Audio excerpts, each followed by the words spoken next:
kandi nararyohewe nawe urabibona. Umugore yarakuryoheye. Wow. Ninjye gitsina gore cya kabiri dukoranye ikiganiro. Igitsina. Hanyuma CHITA uragiye umaze gukora ubukwe urongoye umugore wawe mugeze mu rugo. Ijoro rya mbere ry'ubukwe ryari rimeze gute? Hanyuma kubera iki benshi batekezaga ko warongoye mu diaspora? Nawe niko ubitekereza? Oya njyewe turi inshuti ndabizi. Nibyo. Ntabwo cyane umva ngo abanyamakuru benshi banongora aba diaspora cyangwa se abakobwa. Nibo baba barongoye cyangwa urukundo babigenza.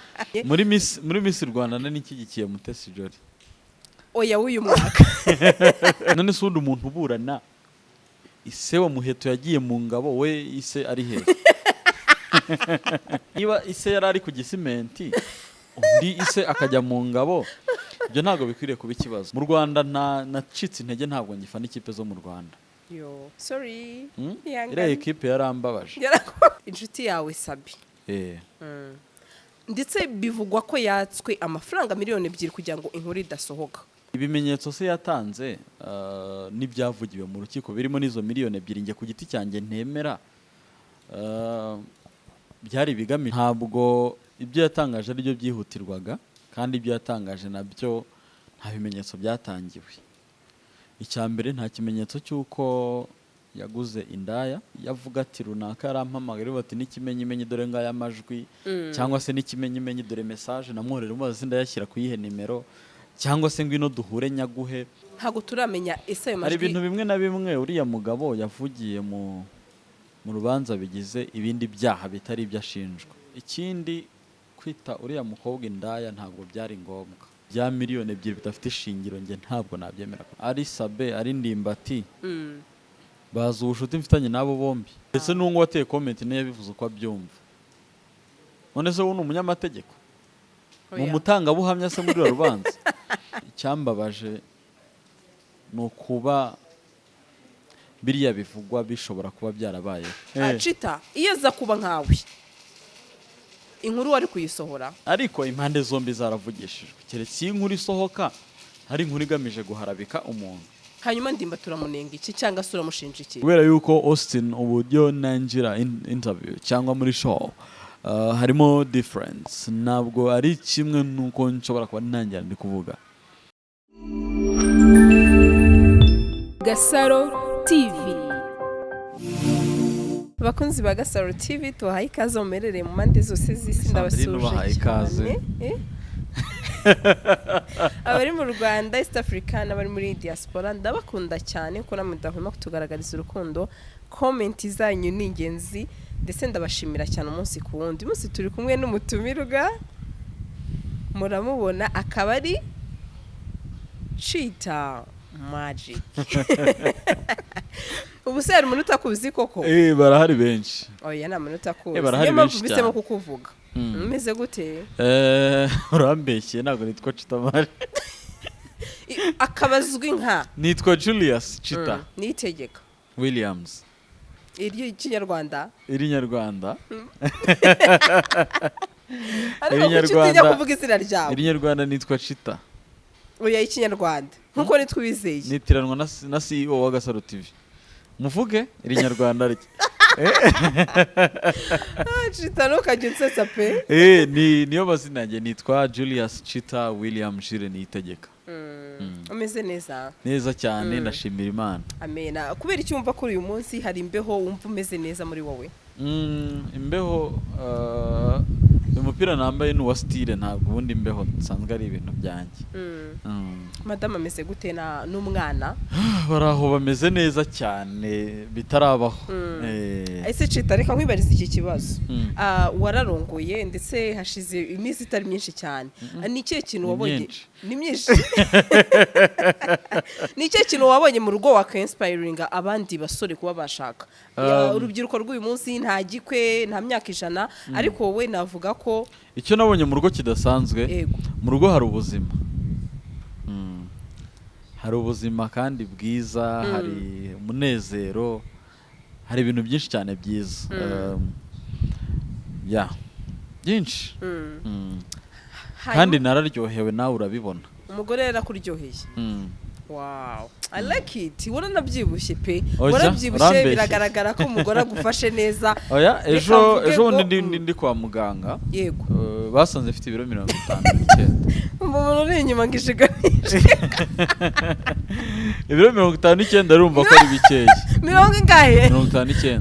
Citaretse kunsetsa. Kwereke se hano ndayifite nuze ku munzani. 59. Ariko nukuri guys. Nagabanutse ibiro 6. Ni byiza nukuri ngiye nkunda umugabo kubwira. Kandi ntabwo nabeshya ngewe. Ntabwo ujye ubeshya. Reba neza. Ku myaka ya 23. 23 nzaza umwaka utaha. Dore ngo ni 55 kandi ibiro mfite mbibabwiye nta muntu wabyemera. Sandri. 23 nzaza umwaka utaha mu kwa 12. Kandi ko buri munsi duhimbwa ko ufite 19. Oya 19 nayuje umwaka ushize. Banziriza washize. Ngiye nkunda umuntu nukuri umbwira ko umugore nawe umeze neza se. Meze neza. Siko kwisetsa cyane. Nkunda kumwenyura ntabwo ari ukwisetsa. Ni nge gitsina gore cya kabiri dukoranye ikiganiro. Igitsina. Igitsina. Oya ntabwo ari wowe wa kabiri. Igitsina gore. Kuba dukora umwuga umwe cyane cyane ku biganiro dutambutsa kuri YouTube uri nk'uwa kabiri. Si byo se mvuze nyuma ya Hoze TV show. Ni wowe na Rose. Uradukunda? Byahatari. Hanyuma Chita, uragiye umaze gukora ubukwe urongoye umugore wawe mugeze mu rugo. Ijoro rya mbere ry'ubukwe ryari rimeze gute? Impamvu nyikubajije hari umuntu wanditse muri comment ngo ariko Chita akunda kubaza ijoro rya mbere ry'ubukwe. Muzatubabarira iki kibazo nawe mujye mukimubaza. Ijoro ry'ubukwe ryari rimeze gute? Twavuye kuri eglise turataha mu rugo. Tugera mu rugo dusanga hari ababyeyi batwakira baratwakira. Bakimara kutwakira hari n'abantu bakeya bo mu muryango ndetse n'inshuti. Barataha turaryama turasinzira. Ariko ngo abageni babananiwe byatari ngo nta kabyizi biho. Twege akabyizi gute? Twege ntabwo twari tunaniwe. Wihaye ko uriya munsi twege twakoze eglise gusa. Nta birori twakoze nta kugenda. Yego. Iryo joro wararyohewe. Ntabwo navuga ko nabihiwe ariko nagize ibihe byiza. Ni byiza cyane. Reka ndeke kwinjira mu mabanga y'urugo. Nta kibazo yinjiremo. None se nanjye ko ibisubizo mbifite. Oya utaza kuvuga behind camera nta kibazo ngiye mbwira. Warengereye. Nta kibazo mbwira. Hanyuma ni ikihe kintu cyakugoye mu rugo? Uyu munsi ushobora kuvuga ngo ngewe nyigera mu rugo byarangoye kuba nabyuka saa 12 mbona breakfast. Ngewe nta kintu na kimwe cyangoye. Ntabwo bivuze ko ndi umudivorce. Mu rugo nari ndumenyereye. Nta cyangoye kuko nafashe umwanya wo kubitegura no kwiyumvamo inshingano nari ngiye gutangira. Yego. Keretse utuntu tumwe na tumwe tugutungura natwo duke.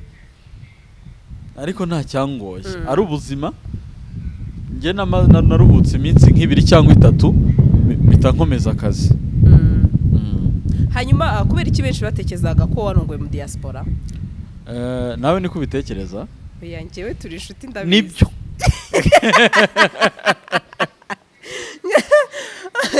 Urabizi ko nawe kubajije abantu benshi burya Chita uzi impamvu ugiye nkunda kwibariza amakuru ku muntu nyirizira aho kugira ngo yumve ku ruhande ndagira amakuru nzi ariko abantu benshi abakunzi bawe cyangwa se banjye bazi ko Chita yarangoye mu diaspora. Kubera iki batekereza ko abanyamakuru njya numva banavuga ngo n'ubundi nibyo. Nibyo. Wimubeshyera rwose. Oya ntabwo ari byo. Kubera iki rero abantu bishyizemo icyo kintu? Kubera ko ntawe mutari mumuzi. Kandi nibyo koko narabiteguye mwagomba kumumenya igihe cyane. Ahubwo cyane ngo abanyamakuru benshi banongora aba diaspora cyangwa se abakobwa. Ubwo nibo baba barongoye cyangwa urukundo babigenza. Bongeye ntago ariko byagenze. Kandi impamvu nuko mwamubonye igihe cyo kumumenya cyageze kandi n'ikiriya genge nawe twari twarahisemo. Nukuri. Kambe mu rugo twikomereza ibindi biganiro. Madamu turamusuje cyane ahari hose. Hanyuma ndabizara gukurikirana zari wa kino kiganiro. Agira icyo umubwira. N'abana banjye bari kukireba. Abana. N'umwana. Oye. Kubera yuko hari abantu bari kuri iki kiganiro muri 2026 9. ngo ugire icyo umubwira. Inde Madame arabizi. Arabizi ndamukunda cyane. Wow. I'm proud of you, my G. Ndabakunda cyane. Hanyuma CHITA, ni ikihe kintu gishobora gutuma udivorsa? Uyu munsi uracyari muto mu rugo, uracyafite urugendo, step by step nyine hamwe n'Imana birashoboka. Ni ikihe kintu no munsi gishobora kuvuga gutuma CHITA avuga ngo urugo noneho mfashe icyemezo nkoze divorce n'umudamu wanjye mwiza? Ntabwo ndagira kuri stage yabyo kubera ko oya icyaba donc icyaba bigatuma wagitekereza. Gusa simbi bifurije Imana. Ngo njye nayitekereza. Ntacyo. Wow. Byiza cyane. Amakosa yose wayihanganira? Amakosa yose? Icyaba cyose. Ntacyo mbara nk'ikosa ridasanzwe mu rugo kuko ikiba cyose nk'abantu mukundana cyangwa se nk'abantu muziranye mwagize igihe cyo kumenyana n'ubu ngubu muri urwo rugamba icyaba gikomeye mwakiganiraho. Cyo mutaganiraho imiryango yakiganiraho. Bivuze ngo icyabitera n'ubundi ngitangaje ahangaho usibye kuba mwazongera mukabitangaza ntabwo cyaba ari igisubizo ku kibazo. Imana izanabikurinde. Uyu munsi niba uvuga ngo nta cyatuma divorce, hari n'ababikora mu buryo bw'igisubizo cy'ubuzima. Ni nko kwiyahura. Hari uwiyahura azi ko ari cyo gisubizo cy'ubuzima. Imana izabikurinde. Birinde na madamu wawe rwose. Murakoze cyane. Amen. Hanyuma CHITA, twikomereze ikiganiro. Wari ushyigikiye ndo muri Miss Rwanda? Nabonye ari n'abamisi beza bagiye gukoresha ibiganiro bigiye bitandukanye. Muri Miss Rwanda nani nshyigikiye Mutesi Jolly.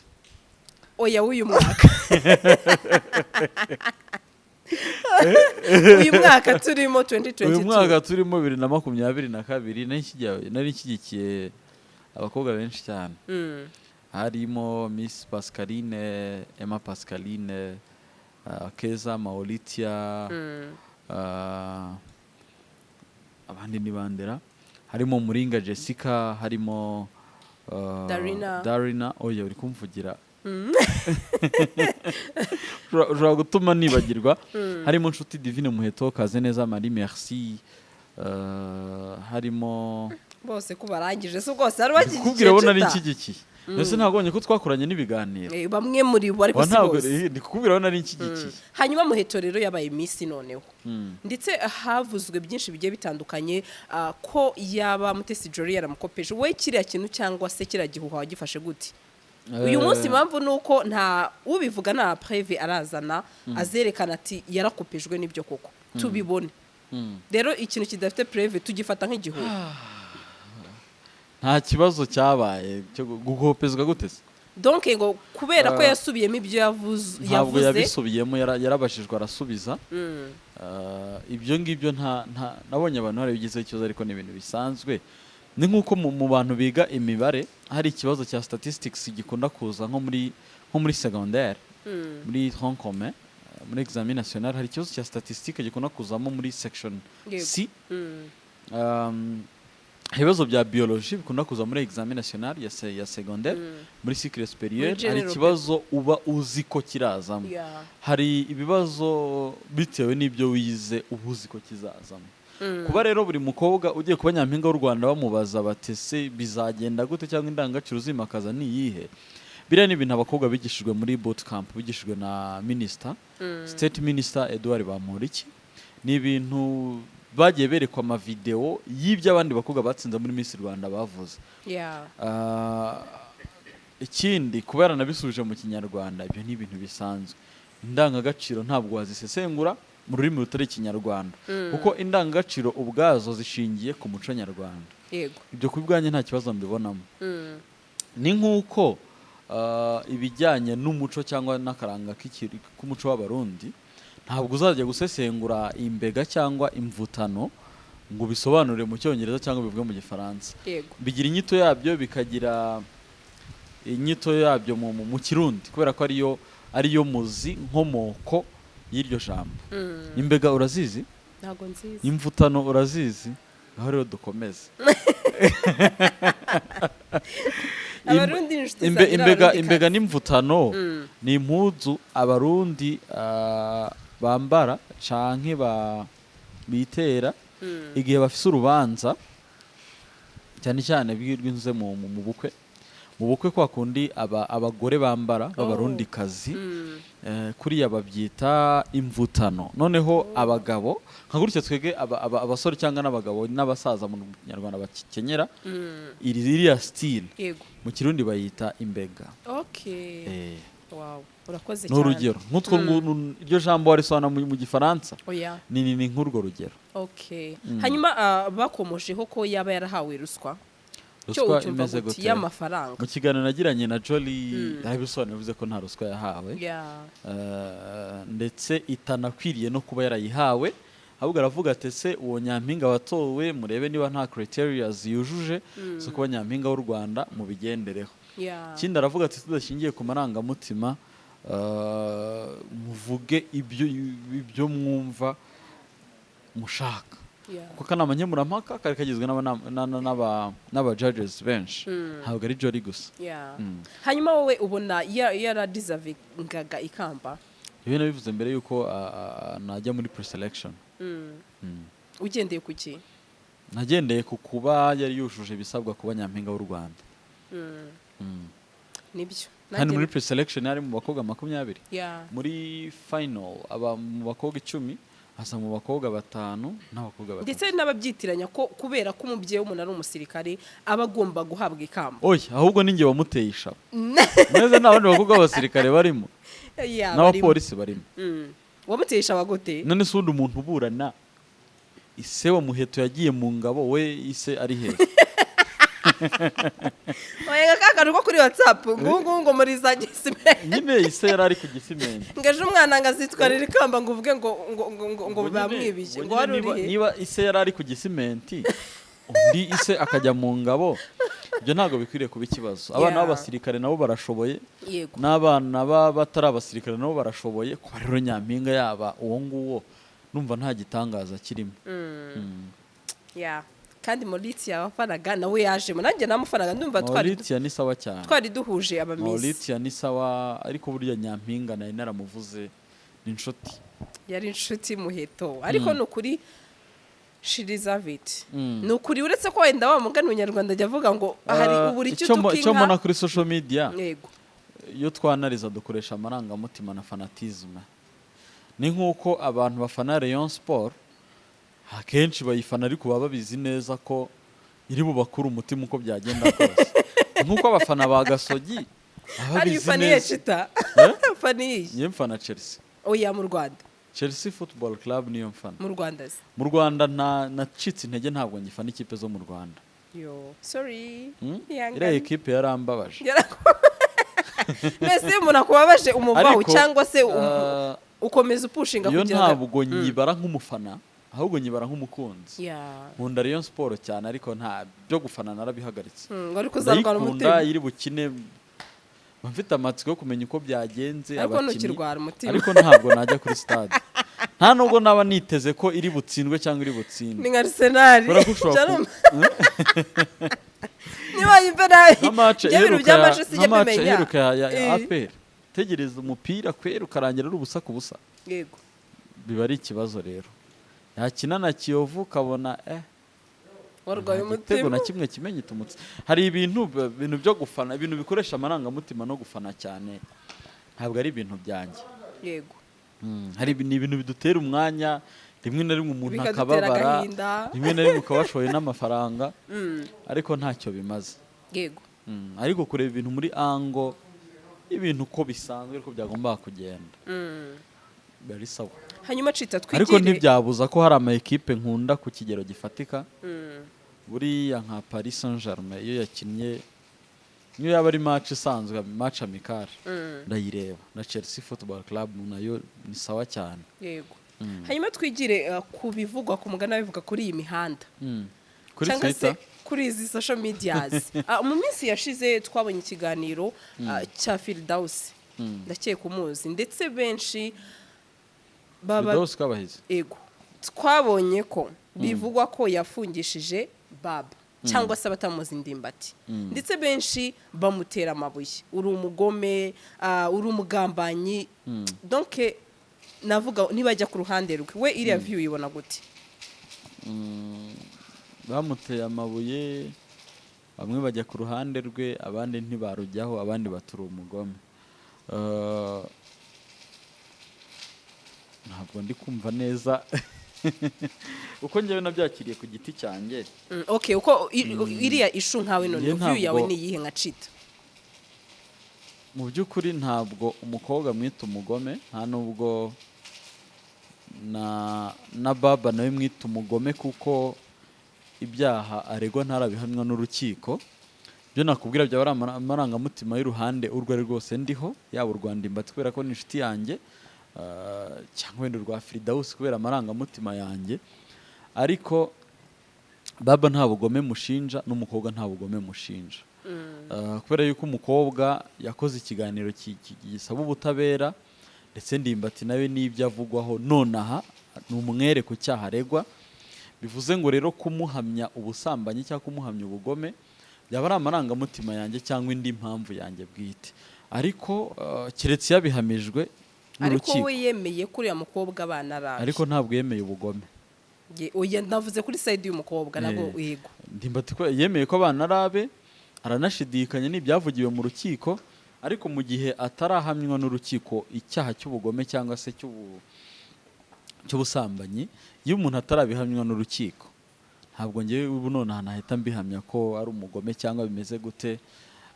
Kubera yuko iyo umuntu agiye gutanga comment hari igihe atukana, hari igihe arengera n'ikinyabupfura, ugasanga ntabwo byari ngombwa.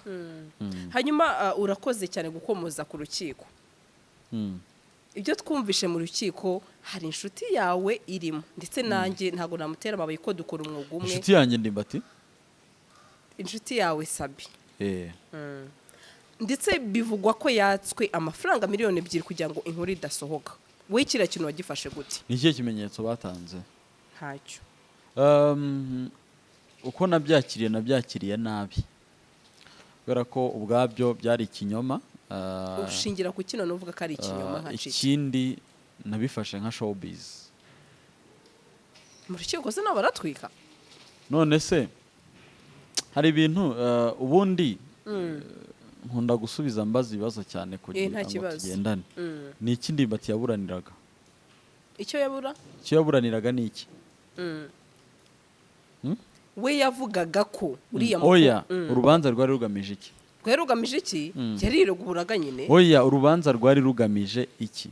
Ni iki cyatumye ubundi aburana aza mu rukiko? Okay, icyatumye aza mu rukiko nuko yakekwagaho gusambanya umwana tujuje imyaka y'ubukure. Mpamvu y'uriya munsi cyangwa yari rubanza, rwari urubanza rwaburanishwaga hasomwa ikijyanye haburanishwa kwifungwa n'ifungurwa ry'agateganyo kuri NDIMBATI. None se uko yireguye yagaragazaga impamvu zijyanye no kuba yarekurwa akaburana ari hanze, cyangwa yaraburanye mu mizi? Oya, ntago araburana mu mizi. Ntabwo hagaraburana mu mizi. Ibimenyetso se yatanze n'ibyavugiwe mu rukiko birimo n'izo miliyoni 2 nge ku giti cyanjye ntemera byari bigamije kugira ngo bamurekure ajye hanze. Yabitangaga nk'ibimenyetso as a fact. Donc kuko urabizi ko mu rukiko ubushinjacyaha butanga ibimenyetso bwarwo bakaguha nawe umwanya wo kwiregura. Ibyo ari byo byose nawe rero kuko yahawe umwanya hari ibyo yatanzeho. N'ubundi ndi kubigusubiza nkanjye kuko ntabwo ndi kubigusubiza nk'umunyamategeko. Yego. Ntabwo ibyo yatangaje ari byo byihutirwaga, kandi ibyo yatangaje nabyo nta bimenyetso byatangiwe. Icyambere nta kimenyetso cy'uko yaguze indaya, ko buriya uburaya ngebe rimwe na rimwe nshaka kubufata nk'ubusembwa, ni nko kwita umuntu umufubuzi cyangwa kumwitirira umwuga runaka ugayitse cyangwa umusiga icyasha muri sosiyete. Ucyumva icyo kintu we wagifashe gute? Nabifashe nk'ibidasobanutse. Ntabwo nari kubifata nk'ibyambabaje kuko ntabwo ari nge ndaya, ntabwo ari nge yabivuzeho. CHITA isaba serious cyane. Oya, biriye n'ubundi mu rukiko ntabwo harimo urwenya. Umuntu aje akavuga ati runaka yanyatse miliyoni 2. Oya, runaka ngo yanyatse miliyoni 2 kugira ngo bitagenda gutya na gutya. Noneho icyo gihe wo bavuga ko twaryamanye nibyo, ariko namuguze nk'indaya.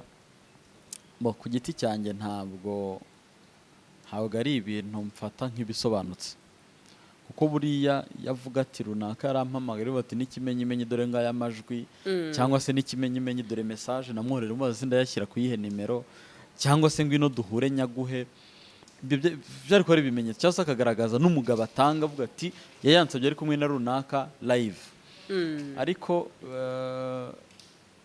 ntabwo biriya nabyemeye kandi burya tugiye tubaho ubuzima bukoresha analysis kuvuga ngo bakwatse miliyoni 2 nta kimenyetso ndakeka mu mizi ashobora kuvuga n'urugero ntanze ati muri MTN amajwi abahari amajwi arahari ariko nta kimenyetso wowe ufite amajwi niba hari se ibyayavugiwemo ni ibyo ngibyo ntabwo turamenya ese ayo majwi hari ibintu bimwe na bimwe uriya mugabo yavugiye mu rubanza bigize ibindi byaha bitari ibyo ashinjwa wabifata gute mvuze nti Sandra wo ku GASARO TV ni indaya kandi hari nuko mbizi mbihagazeho biri mu bantu wabyumva nko gusebanya ariko mu rukiko hakora ibimenyetso ntabwo hakora ngo nabivuze cyangwa ngo nayo mfite amarangamutima ngira urabizi ko abenshi mu bagore iyo batanga ubuhamya cyangwa abakobwa tanga ubuhamya barira cyangwa bagaragaza agahinda ariko iyo bakubwiye bati zana ibimenyetso A B C D bikurenganura ukabibura byo uvuga bifatwa nk'ibintu biri aho ngaho gusa ntabwo rero ibya miliyoni 2 njyewe nigeze mbyemera iyo hagaragara ikimenyetso ntari kubyemera kuko ikimenyetso kiba gifatika ikindi kwita uriya mukobwa indaya ntabwo byari ngombwa ikindi byabaye kuri NDIMBATI ni ibisanzwe si we wa mbere byari bibayeho si nawe wenyine bizabaho n'undi wari wese ubaho buriya buzima umugabo wese baho ubuzima bumuhuza n'abantu benshi biriya byose biba bishoboka ubwo rero abatutse NDIMBATI abavuze ko birangiye abavuze ko rwose akwiriye gufungwa n'ibindi byose byo ni amarangamutima y'abantu ariko NDIMBATI Imana yonyine nizamufasha kandi koko niba ibyo ashinjwa byarabaye bizagaragazwa n'ubutabera ntabwo ari twe duca imanza kuko ushobora gusanga uri guca urubanza ugasanga ni umwere ugasanga bimwe mu byo avugwaho si byo cyangwa se ugasanga ibyo avugwaho hari ibindi ahubwo bitavuzwe kandi nabyo bikaba ari byo tuzategereza ibyo iburanisha rye rizatangaza mu rubanza ariko ibya miliyoni 2 bidafite ishingiro nge ntabwo nabyemera kugira CHITA nabonye ikiganiro cyawe ubushize wakoranye na Bahati hari comment umuntu yanditse ngo ubwo ari CHITA ndabizi agomba kujya ku ruhande rwa SABIN kubera icyo abantu bumva ko iteka ryose uyu munsi ku bugare nta bimenyetso ariko ugomba kujya ku ruhande rwa runaka none se ari SABIN ari NDIMBATI bazi ubushuti mfitanye nabo bombi hoya nzi ndajya ku ruhande rw'umwe ngo bigende gute yewe nta ruhande njyaho mvuga ibintu uko mbyumva ndetse n'uwo wateye comment niyo yabivuze uko abyumva none se wowe ni umunyamategeko mu mutangabuhamya se muri rubanza ngewe ngendera ku bintu bifite facts ntabwo ngewe comments zanjye nkoresha amarangamutima CHITA iyaza kubari uruhande rwose najyaho byo ni bisanzwe bariya bose bavuga muri iriya nkuru byababayeho nanjye byambaho ibisanzwe byo ubuzima hanyuma rero duheruka gukorana ikiganiro ku munsi w'ejo tuvuye kwifunga n'ifungurwa rya NDIMBATI ndetse yaravuze ngo bishoboka kuko kuba ari byo yarasebeje SABIN yamujyana mu rukiko uyu munsi ari nkawe bibayeho koko wa muntu n'ubundi uyu munsi ari mu kibazo ndetse ku mugana utishimiye cyangwa nge nishimiye nawe wakora icyo kintu ukongera ukamurega ari ngiye bibayeho donc ngo nkiharabika icyo gihe cyageze nabikemura nkanjye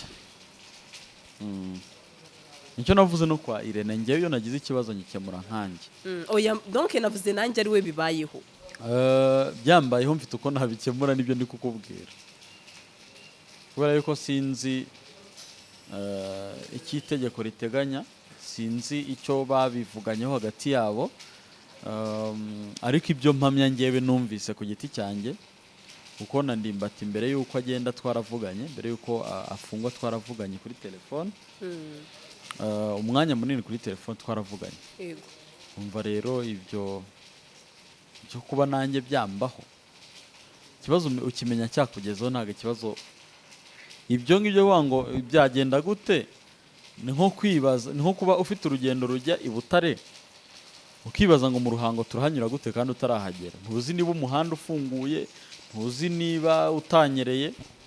Ikintu kimenya iyo ukirimo. Agahwa kari ku wundi karahandurika. Ushobora kubona ikibazo urimo nkabona uko nagikemura, ariko njye nakigeramo ugasanga hari ukundi nagikemura. Ntabwo byoroshye. Biroroshye. Hanyuma hari benshi bavuze ngo uriya mudamu yakoze ikosa ryo kuba yajyana umwana mu itangazamakuru ndetse akemera ko n'amasura yabajya hanze. Wowe mudamu Fildaus, wowe ubibona gute? Ese ririya ni ikosa cyangwa se ni ugushaka uburenganzira bw'abana? Icyo ngicyo cyo kuba yarari kumwe n'abana cyo shaka ni ikiganiro cy'ubuvugizi. Izindi mpamvu za Fildaus sinzizi kuko ntabwo naganiriye nawe, nta nubwo nigeze sindavugana nawe ngo amubwire impamvu yabikoze.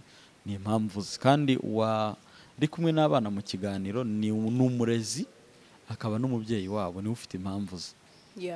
Izo ngewe navuga n'izo nge ntekereza, kandi ikintu utaganiriye n'umuntu ntabwo wamenya aho gihera. Hanyuma ni ikihe kintu cyakubabaje muri uriya rubanza? Kuri uyu munsi yamaze gukatirwa iminsi 30 ndetse nk'uko umunyamategeko yavuze ko abagiye kumanuka imageragere ku munsi w'ejo. Ni ikihe kintu cyakubabaje ku rubanza rw'ejo? Ndakeka kandi nubwo utaje wararukurikiranye. Ntabwo nari ndi Kigali. Yego. Ariko iyo ibintu bisohotse kuri social media buri wese arabibona. Ese ko wahise witonda cyane? Ikintu cyambabaje CHITA ndabona atari wowe. Wahise witonda cyane. Kandi ngewe ni gutya ganira iyo bibaye ngombwa. Cyambabaje no kuba biriya bivugwa bishobora kuba byarabayeho. Bibaye byarabayeho byaba ari cyo kibabaje cyane. Ibyaba bibaye kuri baba, ibyaba bibaye ku mukobwa, ibyaba bibaye ku uruvugwa wese, n'ababora n'abandi bose numvishe bavugwamo. Ariko nk'uko nabikubwiye biriya mbifata nk'ibisanzwe. Mu buzima hari ibintu bitubaho cyangwa ibyo tubamo biba bigomba kubaho, cyangwa se igihe cyabyo kikaba cyageze. Hanyuma turi kuganira nk'umunyamakuru mugenzi wanjye. Biranagora barya koze umunyamakuru, biragoye gute se kandi ari kumbaza nkagusubiza? Nta kibazo. CHITA iyo za kuba nkawe inkuru wari kuyisohora, iyo za kuba wari we wakoze ikiganiro, ari wowe ikiganiro kibukorweho? Yego, kuko harabavuze ngo yari kugomba kubanza guhamagara NDIMBATI akamumwegeranya n'uriya mukobwa, donc hakabaho ubushuti, akamubwira fasha umwana mbese kuneza ataguhita wenda inkuru yasohoka. Ari nka yabari ngewe. Yego. Inkuru imeze gute? Iriya nkuru ya Fildaus wari kuyisohora ikajya hanze. None se ubundi ikibazo cy'inkuru ni ikihe? Donc ngo kuko ishobora guta umuntu ahantu habi. Guta umuntu ahantu habi? Ubwo ahantu habi uri kuvuga, donc kuba ibyavuzwe byarabaye cyangwa kuba byavuzwe ari ibinyoma? Oya, ntago uri kunyumva neza. Reka nkubaze ikibazo. Donc uretse gato CHITA nkoze inkuru. Iyo nkuru uyu munsi umuntu arafunzwe, kandi ngewe ku muganire nta muntu mbreminga n'umwe. Kuba afunzwe biravuga ko ya nkuru wenda ati hari amahirwe yo kuba yabafata akabunga ari babiri. Ibyo ngibyo byarabaye. Hande zombi zaravugishijwe. Kandi no mu kiganiro birumvikana. Ibindi rero twebwe turenzaho ni amarangamutima. Kandi nakubiye ko ntajya nsubiza ibijyanye n'amarangamutima yawe. Amarangamutima yanjye nshobora kuba nabyutse ntari mu bihe byiza nkaba ndakubeshya. Ariko impande zombi zaravugishijwe. Keretse inkuru isohoka hari inkuru igamije guharabika umuntu. Avuga ati ko wankoze inkuru iyi neyi. Ariko baba mu kiganiro ahabwa ijambo, turi mu kiganiro n'umuntu uvuga ibi nibi uramuzi. Bimeze gutya na gutya urabivugaho iki? Rero ku giti cyanjye nta yindi analize nakora, kandi si birumvikana. Tuva kuri iki kibazo, uriya mukobwa uramunenga iki? Cyangwa se uramushinja iki? Uriya mukobwa ni umugore, ntabwo ari umukobwa. Ni umudamu. Icyo kumunenga ntacyo, n'icyo kumushinja ntacyo. Hanyuma NDIMBATI turamunenga iki cyangwa se uramushinja iki? Bose nta n'umwe nenga, nta n'uwo nshima, nta n'uwo kubera yuko oya iyo umuntu atarenze yarashima iyo urukiko rutarakata urubanza ngo ndanenga umukobwa se nsanze ibyo avuga ari ukuri, nsanze ibyo avuga se ari ukubeshya, nsanze se baba yaraharabitswe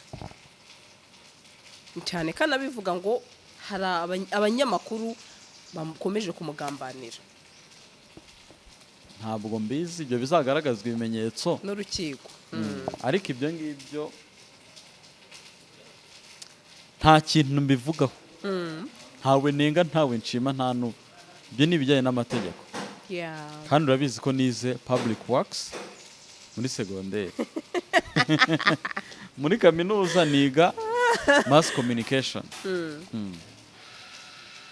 Bya bintu nibyo urumva koko narize law, ushaka no kuyiga ariko ukaba no mu nyangamugayo sinari ndimo, za zindi zambaraga ibendera ari nubwo nigeze mba umwunzi. Dutegereze rero icyo amategeko ateganya, twirinde ibindi byose, twirinde gucira urubanza. Njye nibyo navuze ejo, NDIMBATI cyangwa se SABIN cyangwa se Firdausi, kuko buri muntu wese ashobora kuba yari impamvu. Twirinde guca imanza, ahubwo twivugire kuri Hope Scan. Twivugire kuri Hope Scan. Namenye n'amakuru ko usigaye uri brand ambassador wa Hope Scan. Tubwireho rero, ndabizi neza ko hano uri buboneho abakunzi bawe. Hope Scan ni platform mpuzamahanga igamije gusapotinga aba diaspora, igamije gufasha abacuruzi ndetse n'abafite permis definitif ari niko babyita. Hari B cyangwa A. B wera kuri B kuzamura ubwo niyo abafite yo gutwara ibinyabiziga, imodoka, akaba ndetse n'abafite permis ya moto, ariko ukaba ufite ikinyabiziga. Icyo bisobanuye Hope Scan ni platform, ni website, ni wandika eshatu.hopescan.com. Website ibaho uburyo ushobora guhahira imiryango, hakabaho uburyo ushobora nawe ubwawe kwihahira ku giti cyawe, ariko igafasha abacuruzi gushyiraho ibicuruzwa byabo mu byiciro bitandukanye. Ni Hope Scan ibaho alimentation, ibaho pharmacy, ibaho iduka ryikora iby'ubwiza, ubwo ni za cosmetics, twa tuntu twose mukenera tw'ubwiza, za perruque, za plante, ibyo byane byose mukenera by'ubwiza, ama makeup, byose abafite ayo maduka, abafite amasalon de coiffure, abafite ibikoresho bagurisha, abakora serivisi zo gushyingura, byose nabyo bibaho. Ushobora kuba ukeneye gushyingura umuntu utari mu Rwanda, byose babigufashamo. Hariho na serivisi ndetse zo kwishyura minerval mu mashuri, ukareba nka kaminuza iriho secondaire, ukareba nka semester ushaka kwishyura, ukayitamo kwishyura amafaranga ukoresheje visa card cyangwa master card cyangwa indi card ufite, ukayitanga payment yawe. Bifasha abacuruzi rero, bibaha umutekano wo guhaha, kuko umucuruzi bimufasha. Urugero, niba warashyizeho ko ipantaro igura 15,000, nta muntu ugereka igiciro washyizeho, umuntu arahitamo niba afashe amapantaro 3 bigende kuri size, yishyure 45,000 byuzuye. Niba ari minerval ushaka nko kwishyura aga semester nko muri ILK, semester wendo imwe ugasanga ni 150 cyangwa 300, ntabwo uvuga ngo reka mbe nishyura 70,000, wishyura igiciro bijyanye nuko ibintu bihagaze. Ikindi ni platform ifite security, nk'abamotari basanzwe bari mu muhanda bakora akazi k'ikimotari, cyangwa bakora taxi voiture, cyangwa gutwara ibintu n'ibintu, bufata akazi kuri Hope Scan. Tuvuge umuntu yaguze muri supermarket cyangwa imiti muri pharmacy n'ibindi bintu bitandukanye, ashaka kuderivaringira umuntu yabiguriye. Wowe mu shoferi cyangwa mu motari ukorana na Hope Scan, ukora iyo delivery, ukabikura kuri supermarket ubijyana aho uwo muntu atuye. Bibamo security kubera ko ugura n'ugurisha, hagati yabo hari code bakoresha iza kuri SMS yitwa OTP cyangwa se one time password, igufasha kwa accessing your payment. Aba diaspora nabira bafasha. Hari igihe umuntu abashaka gufasha umuntu, yabonye akoze ikiganiro, yabonye umuntu uri mu buzima bubi, cyangwa se ndafite famille, ariko kohereza amafaranga bakayirira cyangwa bakayakemuza ibibazo byabo, cyangwa hari umuntu ushaka kugurira agacupa, ujya kuri Hope Scan, gafata carte ya banke ukayuzuza, kuzuza ibijyanye nayo mu kwishyura. Yego. niba ugiye kugurira umuntu stock ugiye gukora umuntu stock ugiye kumugurira imiceri amavuta amafu akeneye ibintu byose bya stock urabifatwa dodaringa kuri Hopscan kuri website bitewe n'agace atuyemo cyangwa akomokamo ubundi bagahita bakora delivery bakabimuzanira mu rugo aho kugira ngo niba ushaka gukorera umuntu stock y'amadolari 300 ahahishe ibihumbi 50 andi ayakemuza ibindi bibazo afite ukamuhahira ibyo byose akeneye ukabimwoherereza niba ari minerval ukayimwishyura ukamwoherereza facture biroroshye rero nawe nkwifurije gukoresha Hopscan nanjye nzaza kabisa bahisemo brand ambassador reka ndarengana niba rero nkaba brand ambassador wabo mu Rwanda ikorera no mu bindi bihugu ni website mpuzamahanga ikorera mu Rwanda ikorera muri China ikorera muri Canada muri Amerika ikorera mu Burundi muri Uganda aho waba uri hose ku isi za Tanzania za Kuwait igihugu cyose urimo ushobora shabahisemo neza ko twe turamamaza uzi kwamamaza by the way babwira akazi ushoboye biriya ni ibintu bira ntabwo ari ukwamamaza bira ni ukubabwira amakuru meza oya ariko yego nibyo nyine urumva ariko nakihererana ko utaruyize uyu munsi uhise uyimenya kubera abantu bakoresha GASARO TV igomba kubabwira ko bajya gukoresha Hopscan nk'umuntu bagiye gufasha tuvugenda n'umuntu utazi ibintu by'ikoranabuhanga kwigira kubikuza amafaranga ya Western Union ibintu ngibyo tandukanye na za word limit tandukanye na mobile money fata ikarita ya bank ukuzamo details ukishyura kandi biroroshye cyane shaka bisa mugurireho agacupa kuri Hopscan nguriraho inzoga burya oya ndarengana CHITA wagiye kukumbeshyera ko mbizi kubizi ubwo agacupa washakaga nakiki nibyo ngibyo rero bagende bakoresha wayishatu @hopscan.com biragenda fresh hanyuma CHITA ni byiza cyane benshi barayimenye ndetse nanyensobanukiweho byinshi ubu nariye mpamvu uyu munsi itangazamakuru ryo mu Rwanda rigifite ibibazo bimwe na bimwe ibihe bibazo donc ritatera imbere cyane ugereranyije n'ahandi urugero rumwe ku giti cye bamaze gukonfirma ko ridatera imbere oya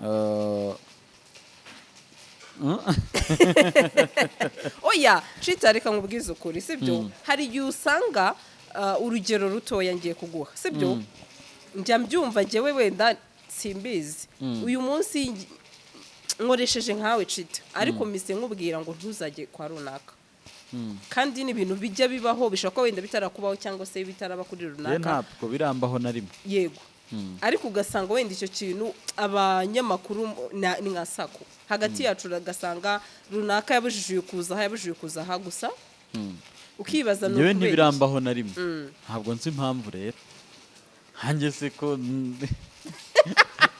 nta muntu urambuza ngo ntuzakorere hariya byo urumva ko nta muntu bitarabaho gusa icyo cyose kangisimbuke yewe ntibirambaho umuntu akambwira ati rero ntibirambaho njye nta n'undi abibuze uwo nabibujije azabikubwira ntawe pe ariko bitavuze ko wenda bitabaho gusa niba utajya ubikora ni byiza cyane njye sindabikorerwa urashaka ko mbihimba se nkubwire nkubuze kuzongera kunganiriza ngaho ndakubujije ariko CHITA iki kiganiro mw'abantu mwe kimaze imyaka 3 nyipanga na CHITA nubwo nte naraza kuri YouTube twagipanze naraza ntabwo twigeze tugipanga muri iyo myaka urambeshyeye ariko kimaze ikindi video ya mbere igaragara kuri cano ninjye uriho ndagushimiye mubyeyi bisobanuye iki bivugira hano kuri mikoro bisobanuye iki CHITA ko nagushimiye mbona Silva by the way dukuri hari amadolari rero yanjye 200 wari wanyemereye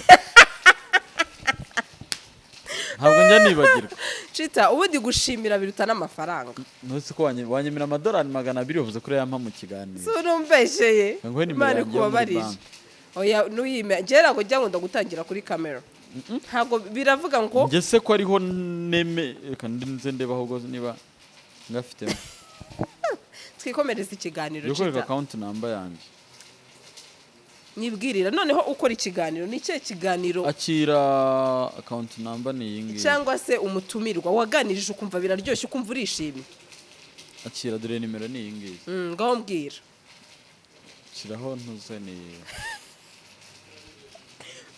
ngaho iyo ni konti y'amanyarwanda oye banza ushyireho gatoya iyo ni konti y'amanyarwanda ngaho mbwira umubare niyo ngiyo itanyirwa na 67 noneho igaherwa na 95. ngabwira umutumirwa niyo mwaganiriye ngiyo yo hasi iri munsi y'itariki 29 z'ukwa gatatu. turabivugana ikiganiro kirangiye.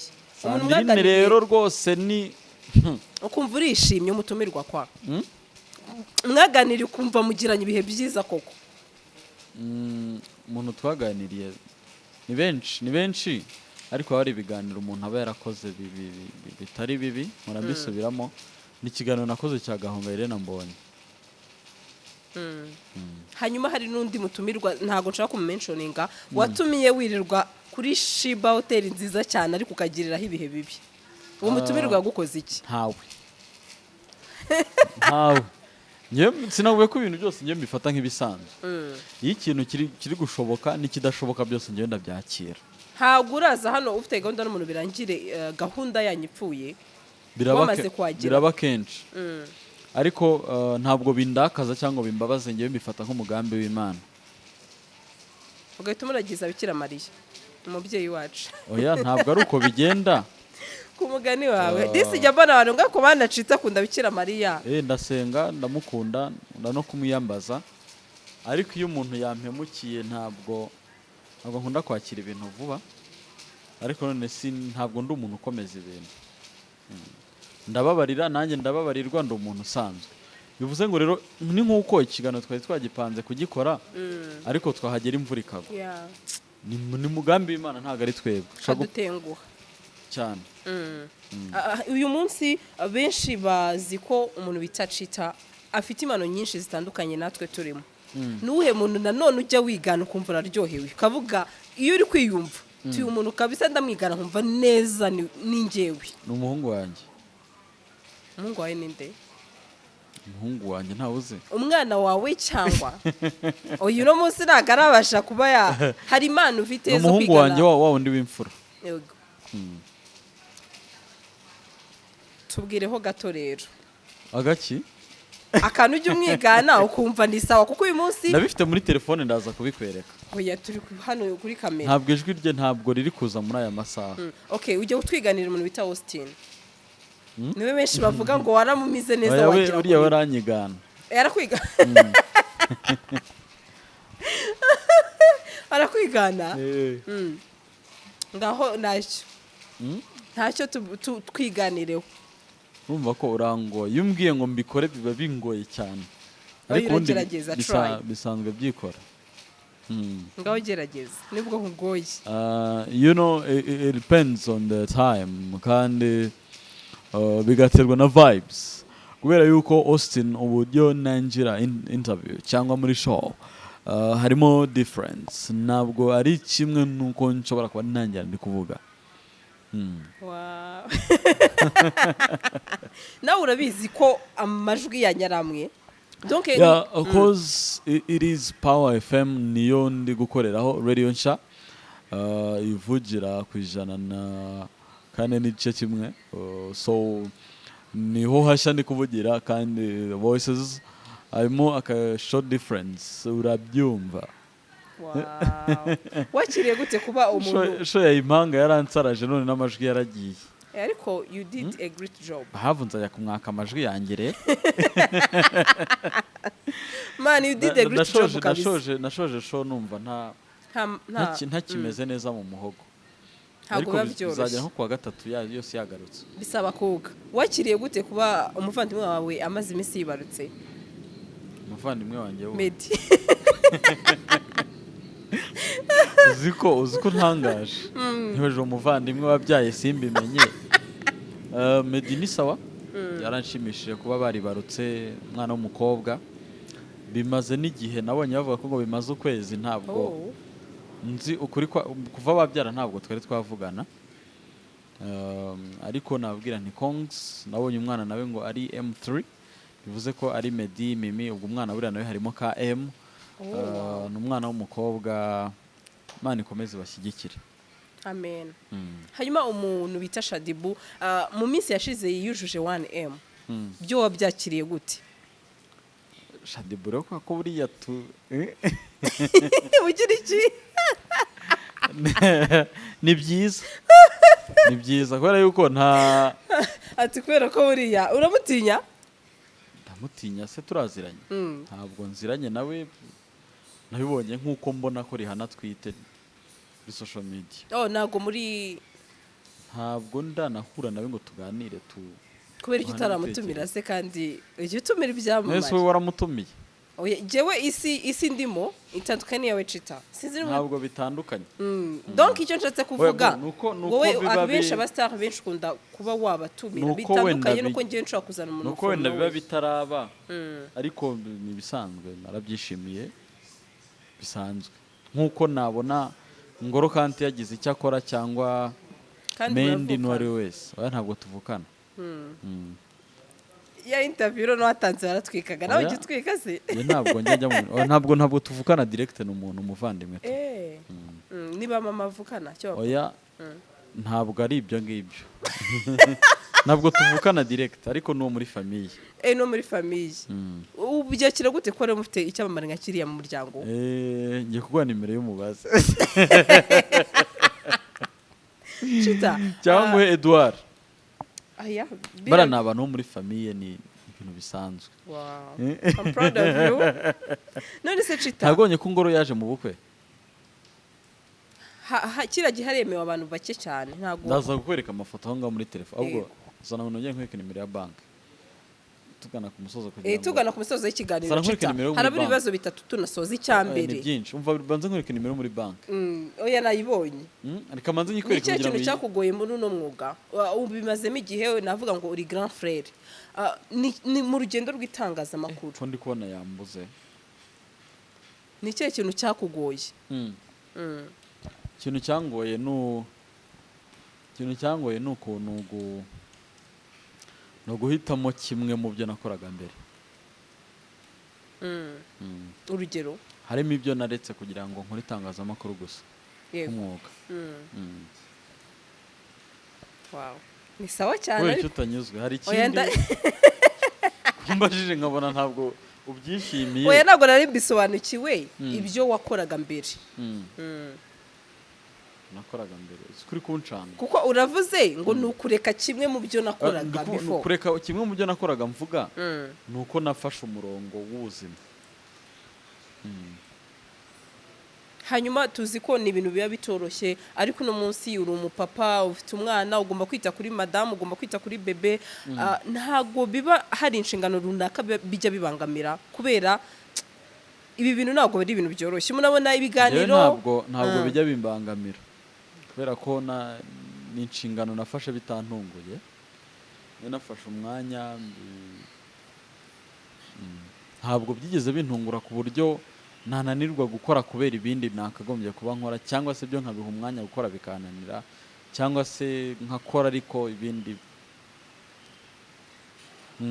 ese kucyanga ko ngusura kucyanga ko ngusura kanyikoriza nanjye mu kiganiro urugo rwanjye ntabwo rutuye mu Rwanda